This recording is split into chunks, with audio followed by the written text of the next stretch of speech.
సొలొమోను మహారాజు అని ఒక ఆయన ఉండేవాడు. ఆయన చాలా జ్ఞానము కలిగిన వాడు.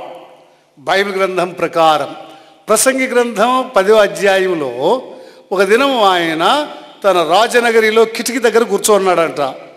ఆ కిటికీ నుంచి ఇట్లా చూశాడు బయట చూస్తే ఈ జ్ఞానము కలిగిన రాజుకు ఒక విచిత్రమైన దృశ్యం కనపడిందట.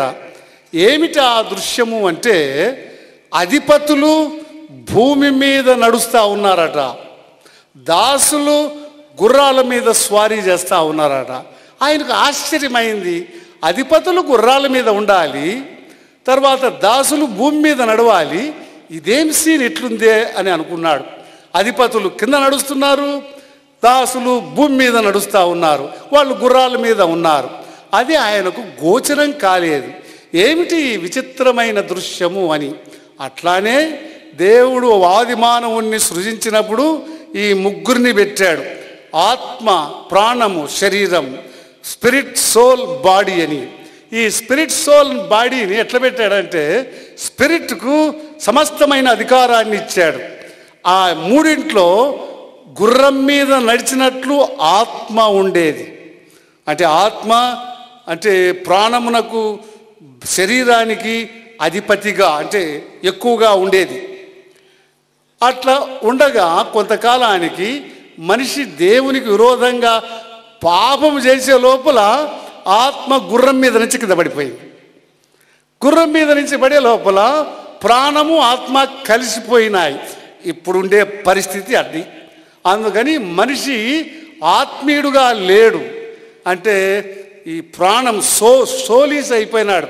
సోలీస్ అంటే చూడండి, ఎమోషన్స్, ప్యాషను, లస్ట్, ఇదంతా దీంట్లోనే ఉండేది, దేంట్లో, సోల్లో. కానీ ఆత్మ సోల్లో కలిసిపోయి ఇప్పుడు గుర్రం మీద స్వారీ చేయడం లేదు. ఆత్మ స్వారీ చేయకుండా కింద పడేను, ప్రాణము స్వారీ చేస్తుంది. అందువల్ల lust of the flesh, lust of the ice, pride of life, ఇవన్నీ సోల్లో ఉంటాయి. శరీరాశ, నేత్రాశ, జీవపు డంబము, ఇవి ఆత్మలో ఉండే విషయాలు కాదు, ఈ ప్రాణములో, సోల్లో ఉన్నాయి. దానికి కారణము ఆత్మ కింద పడిపోయాను, ఆత్మ గుర్రం మీద స్వారీ చేయడం లేదు, ప్రాణము స్వారీ చేస్తుంది. అందుకని ఎమోషన్స్, ప్యాషన్స్ ఇవన్నీ మనిషిలో చాలా ఏలుబడి చేస్తూ ఉన్నాయి. మరి అట్లాంటప్పుడు మనస్సాక్షికి ఎట్లా శుభ్రము కాగలదు? మళ్ళీ మనస్సాక్షి గుర్రం మీదకి ఎప్పుడు రాగలదు?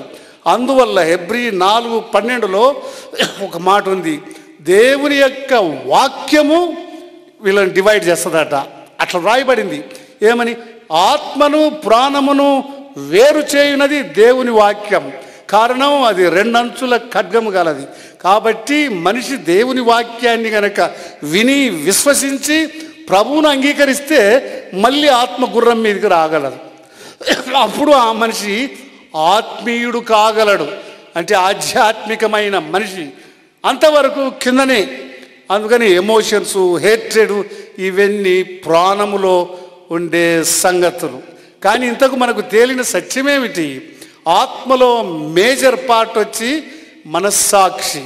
మనస్సాక్షి ఎట్లా పనిచేస్తుందంటే, ఇప్పుడు చూడండి, వాళ్ళు టేప్ రికార్డర్ చేస్తున్నారు కదా, నేను ఏది మాట్లాడినా అక్కడ రికార్డ్ అవుతుంటుంది.